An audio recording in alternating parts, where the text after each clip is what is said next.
Good evening, everyone, and welcome back to Channel 1. Before we dive in, please take a moment to like our video. My entire childhood was spent in Atlanta with my parents. One Friday night during dinner, Dad revealed significant news. He announced, "My employer has proposed a fantastic position for me to oversee their operations in Miami, Florida. If I agree, we'll relocate as a family, with the company covering moving expenses and assisting with a new home purchase if we choose." He noted that the offer caught him off guard, but he urged us to consider it carefully. He framed it as an opportunity for a new beginning, especially since we hadn't vacationed in ages, particularly not in Florida. "Let's give it a shot," he encouraged. Mom and I exchanged glances and agreed. Mom inquired, "How long do you have to make a decision?" Dad responded, 2 weeks, and if I accept, it's just a matter of securing a house in Miami. 7 days later, we gathered again, and unanimously decided to move to Miami, Florida. I could tell Dad was thrilled. This job meant a lot to him. Shortly afterward, Mom and Dad began scheduling trips to Miami to scout potential homes. They'd spend extended weekends there, coming back on Mondays to share details about houses that caught their eye. It took more than a month to find the perfect place, but the wait paid off. Mom and Dad took me along for a follow-up visit to hear my thoughts. The house boasted 4 bedrooms, an outdoor hot tub, and a 2-car garage. The yards weren't massive, but the backyard was a bit larger than the front. The interior was sleek and modern, with generously sized rooms. Mom was ecstatic about the kitchen, which dwarfed our old one. She's a phenomenal chef, and her dishes outshine anything I've tasted, even at top restaurants. I approved of the house, and after intense negotiations, Dad finalized the purchase. Things got chaotic after that. We listed our Atlanta house for sale and began sorting through years of accumulated belongings. Dad was firm, saying, "We must be ruthless. Keep only what's essential. Anything unnecessary stays behind. We don't want to crowd the new place with junk."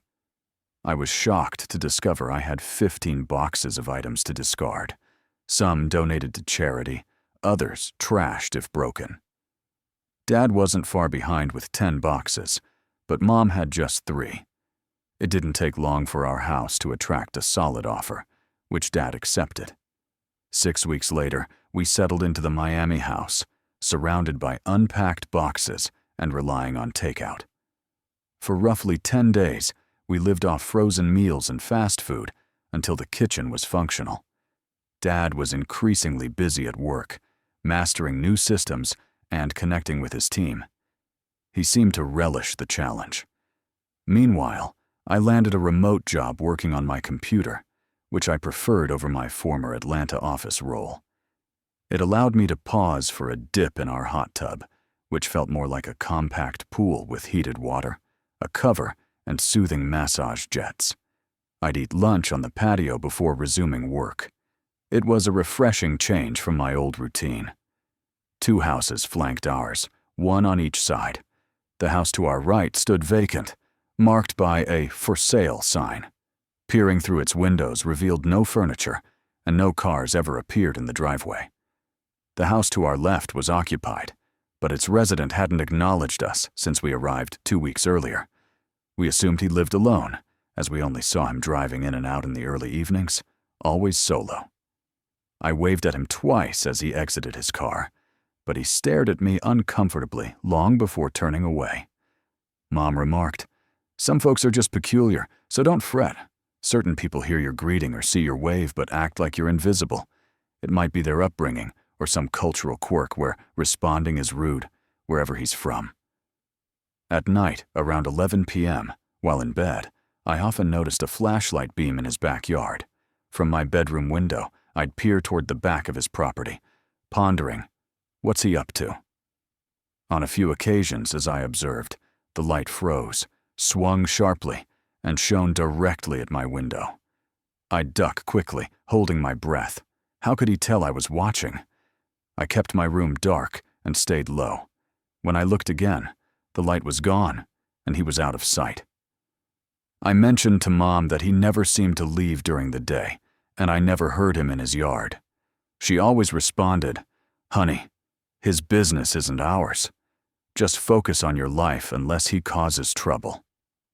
One afternoon, while lounging in the hot tub gazing at the sky, I spotted movement near our fence bordering his property.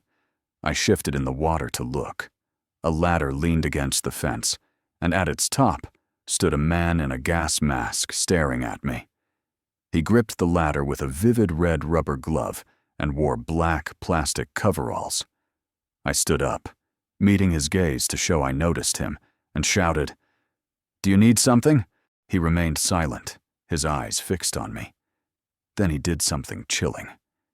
He raised a black cat, motionless or dead, from behind the fence, pointed at me, and drew his hand across his throat in a slashing gesture. He descended, pulled the ladder down, and vanished. Who behaves like that? I hurried to my bedroom for a clearer view of his yard to understand his actions, but it was deserted. I would have told Mom, but she and Dad were out of town for the weekend, leaving me alone. That night, I resolved to investigate. I sneaked to the edge of our yard, where one fence panel was loose, secured by a single post since the other was damaged. Dad had noted it needed fixing. I carried a small, dim flashlight from Dad's garage toolbox. I nudged the panel to create a gap wide enough to slip through, then crouched in his yard and scanned the area. From there, I had a clear view of his entire backyard. A large shed, visible from my bedroom, stood out. I crept toward it, staying low. As I neared, the ground felt soft, and I noticed several fresh dirt mounds scattered around. I navigated them cautiously until I reached the shed's door. It lacked a lock, so I turned the handle, and it opened smoothly. Inside, a foul odor hit me. I swept my flashlight around and paused on a large table at the center. It held a butcher's block with fresh blood pooling on it, even trickling down the edges. Shifting the light revealed red stains on the floor, around, and beneath the table. Against the back wall hung a row of butcher knives and cleavers. As I panned the light, it caught a series of meat hooks holding dead cats and small dogs. This person was deeply disturbed. Then I noticed pentagram symbols painted on the back wall. Initially, I thought it was paint, but closer inspection showed it was blood. This man was involved in dark rituals, likely sacrificing these animals. The worst part, he lived next door. Suddenly, a light appeared at the shed's open door. He was approaching. I slipped out, keeping low, and shut the door. I crawled through bushes to the loose fence panel, squeezed through, and closed it. I bolted up the yard to our house, entered via the patio door, and locked it. Grabbing my phone from the table, I began dialing 911. To my terror, I saw him advancing up our yard, clutching a meat cleaver, now clad entirely in black. When 911 answered, I yelled, "Someone's breaking in with a weapon!" Rushing toward the front door, I gave our address. Just then, the patio door shattered. I fled out the front, aiming for my car, but realized the keys hung by the back door. With no choice, I sprinted down the street. Looking back, I saw him in the front doorway. Moments later, I nearly collided with a police car responding to my call. I waved them down and explained. They entered to apprehend him, but he was aggressive, wounding an officer with the cleaver. After his attack, the police shot him, and he died on the scene. Later, authorities uncovered over 40 animal graves in his yard, along with occult books and bizarre items in his home. They also found an unresolved case about his mother, missing for 4 years. Living beside odd neighbors can be frightening, and sometimes their true danger only emerges when it's nearly too late. For over a decade, I was blissfully married to my wife, Emma, and we resided in Chicago. We first crossed paths at a work conference and began dating months later. We were employed by the same marketing firm, though in separate divisions and locations. After a year together, we moved into an apartment. The following year, we both earned promotions, enabling us to purchase a home and start a mortgage. 6 months later, we tied the knot. 4 years on, we upgraded to a larger house with a pool and expansive yard. Early in our relationship, we decided against having children, prioritizing our careers. Kids would have derailed our ambitions.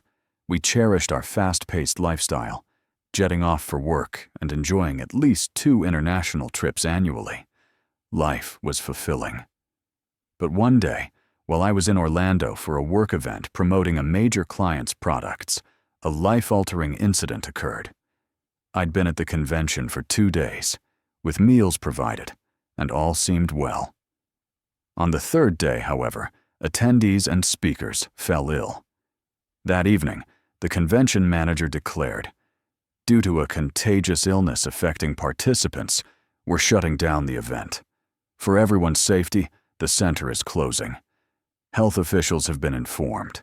Samples will be collected, and a thorough cleaning will follow." I instructed my team to head to their hotel, shower, change, and wash their clothes on a hot cycle to avoid contamination. I advised them to isolate and book the earliest flights home. Fortunately, my team stayed healthy, but I knew others who required medical attention. At my hotel, I showered, bagged my clothes, and changed. I tried calling Emma, but her phone went to voicemail.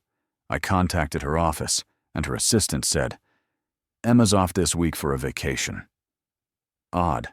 She hadn't mentioned any plans before I left. I chose not to leave a voicemail and took the next morning's flight home. I retrieved my car from the airport and drove home without delays. Pulling into the driveway, I noticed a black SUV parked near the front door, beside Emma's red convertible.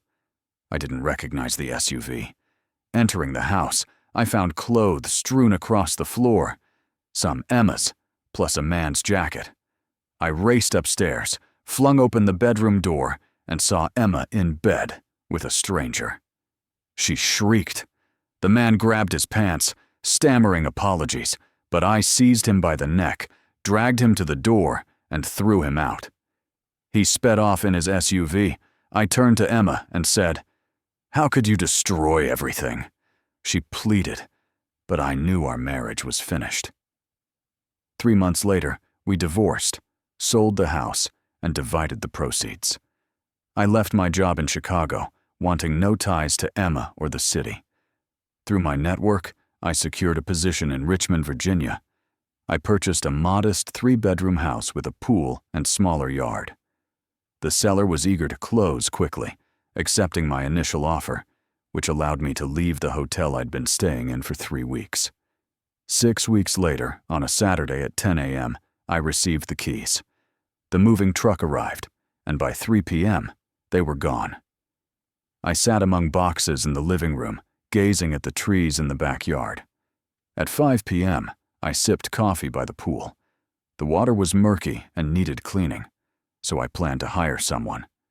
Exhausted, I ate a microwave meal, drank 2 glasses of red wine, and fell asleep on the couch.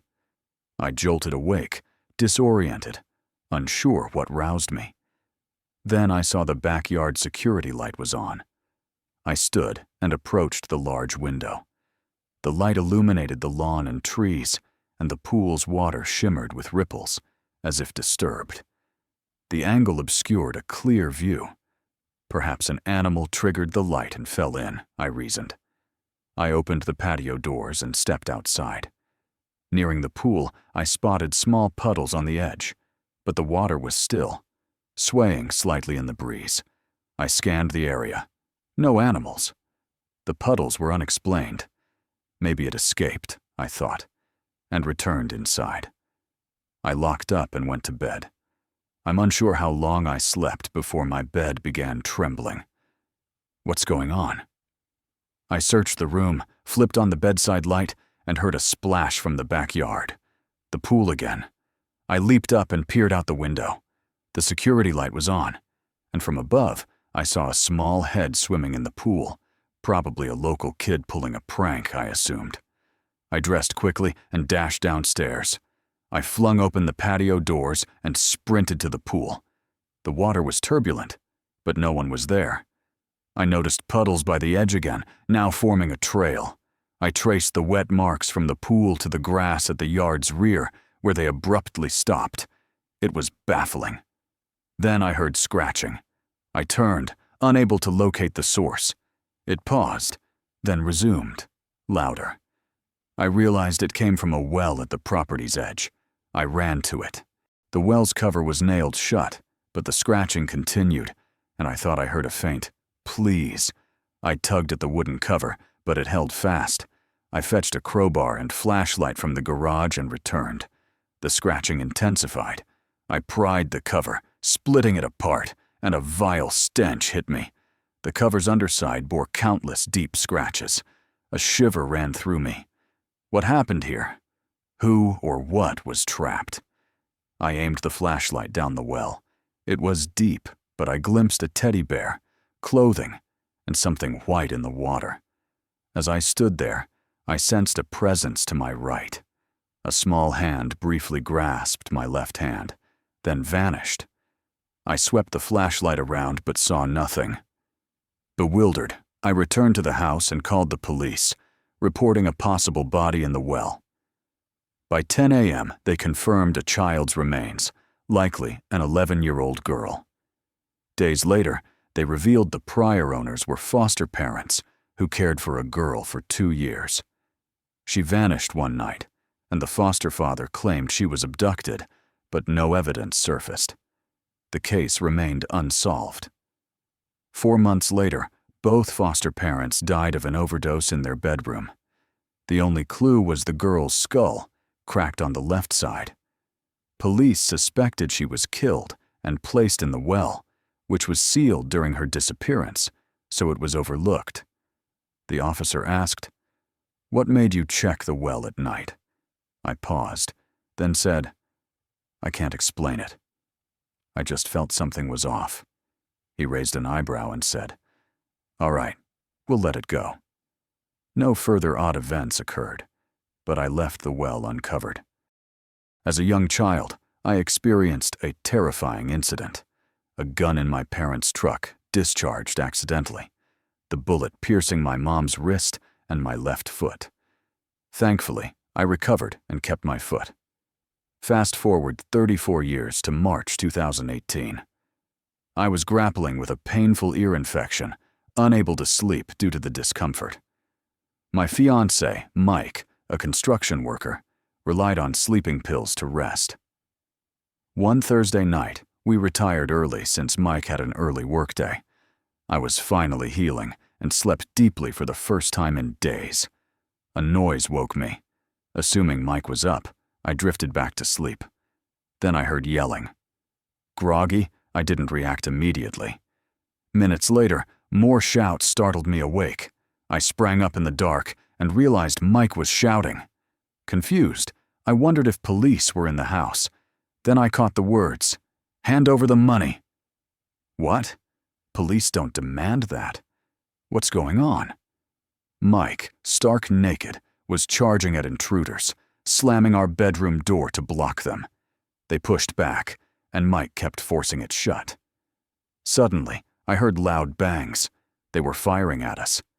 Mike dodged bullets agilely, still holding the door. He shouted, "Grab the gun! Grab the gun!" My foggy mind thought he meant disarming the intruders. Then I understood. He meant our gun. I flicked on the light, retrieved our gun, and handed it to Mike. The intruders, despicable people, had already fled through the back door, which our negligent roommate left unlocked. I was trembling, nearly frantic. Mike had been grazed by 2 of the 6 bullets fired. I spent a month tending his injuries and aiding his recovery. We adopted a dog and installed a security system. I still occasionally prop a chair under the doorknob at night. I haven't slept soundly in 2 years. Typically, Mike's pills knock him out, and I'd notice danger first. But miraculously, he heard them. He shielded us heroically. He was meant to be in Florida until the following week, but returned early. I dread imagining what those armed robbers might have done to me, alone and unaware. Sometimes I feel jinxed, as if those I love take bullets for me. First my mom, now Mike. It haunts me that those closest to me suffer gunshots just for being near me. To the intruders who shattered my sense of security, I hope justice catches up with you.